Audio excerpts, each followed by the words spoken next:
Assalamualaikum warahmatullahi wabarakatuh. Mendengar nama Putri Duyung, kita pasti langsung teringat pada sosok makhluk mitologi yang tinggal di bawah laut berupa manusia bertubuh ikan.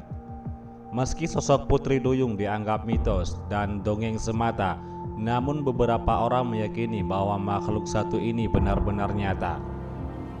Banyak versi yang menggambarkan sosok Putri Duyung. Ada yang menggambarkan sebagai putri cantik yang separuh tubuhnya adalah ikan. Ada pula yang melukiskan Putri Duyung dengan wujud yang buruk rupa dengan sifat pengganggu. Mitologi Yunani bahkan menyebutkan jika Putri Duyung kerap menjadi cobaan berat bagi para pelaut, terutama mereka yang lalai. Siapa yang tergoda, ia akan menemui ajalnya. Namun bagaimanakah pandangan Islam berkaitan dengan Putri Duyung ini? Mulai dari keberadaannya, wujud, rupa, bahkan hukum menikahi dan memakannya. Berikut penjelasan yang berhasil dirangkum dari berbagai sumber. Pertama, sebutan Putri Duyung di setiap tempat. Putri Duyung memiliki sebutan yang berbeda di tiap tempat. Di Afrika Barat dan Tengah, Putri Duyung memiliki sebutan Mami Wata. Lain lagi jika di negara Rusia dan Ukraina mereka memiliki sebutan Rusalki dan disebut Meru jika di Irlandia.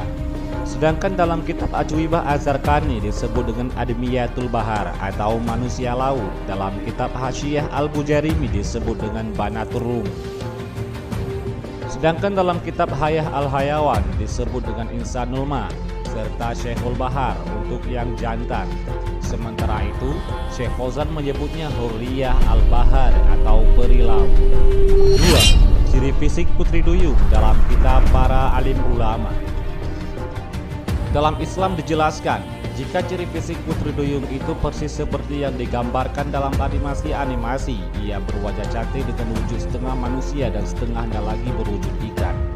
Hal itu diterangkan dalam kitab Hasyiyah Al-Bujairimi, jilid 4 halaman 230. Banat Ar-Rum adalah ikan di laut yang menyerupai wanita. Dia memiliki rambut yang terurai panjang, warnanya condong ke coklat-coklatan, memiliki faraj atau kemaluan dan payudara. Dapat berbicara namun tidak dapat dipahami. Mereka tertawa dan terbahak-bahak. Terkadang ikan ini tertangkap oleh para pelaut, kemudian dinikahi dan dikembalikan lagi ke laut. 3. Hukum menikahi Putri Duyung. Yang dipertanyakan adalah, apa hukumnya menikahi Putri Duyung dalam pandangan Islam? Karena jika dia manusia, maka berlaku pula hukum manusia padanya, yaitu halal untuk dinikahi. Tapi jika Putri Duyung adalah hewan laut, maka haram untuk dinikahi tapi halal untuk dimakan.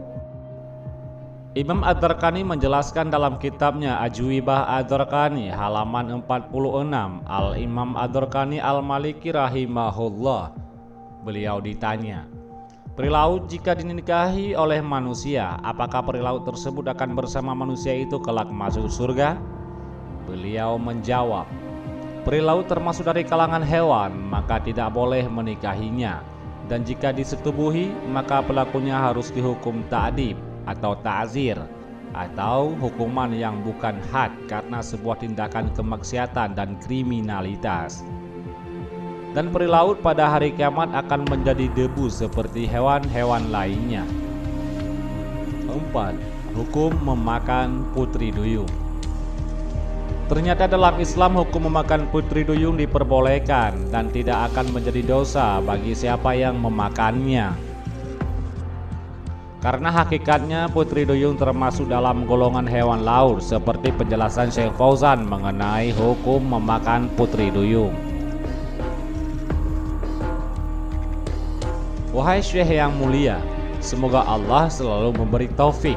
Ada sebagian para nelayan yang ahli tentang ikan menyebutkan bahwa di laut ada ikan yang kepalanya seperti kepala wanita dan dia memiliki seperti wajah wanita. Dan dia memiliki wajah seperti wajah wanita. Apakah boleh dimakan? Dan mereka menamainya dengan huriyah atau peri laut. Beliau menjawab, ada namanya manusia laut, Ada ikan yang memiliki bentuk seperti manusia yang mereka namai dengan manusia laut. Setiap hewan laut yang diburu maka boleh dimakan walau dia berbentuk seorang lelaki atau wanita. Syekh Ibnu Utsaimin, beliau juga pernah ditanya tentang manusia laut ini dan beliau berfatwa akan bolehnya memakan hewan laut ini dengan berdalil dari hadis Nabi tentang laut bahwa dia suci airnya dan halal semua hewan-hewannya. Nah, sahabat, kajian bermanfaat. Berikut pandangan ulama terkait sosok Putri Duyung yang hingga saat ini masih menjadi misteri keberadaannya. Wallahu alam bishawab.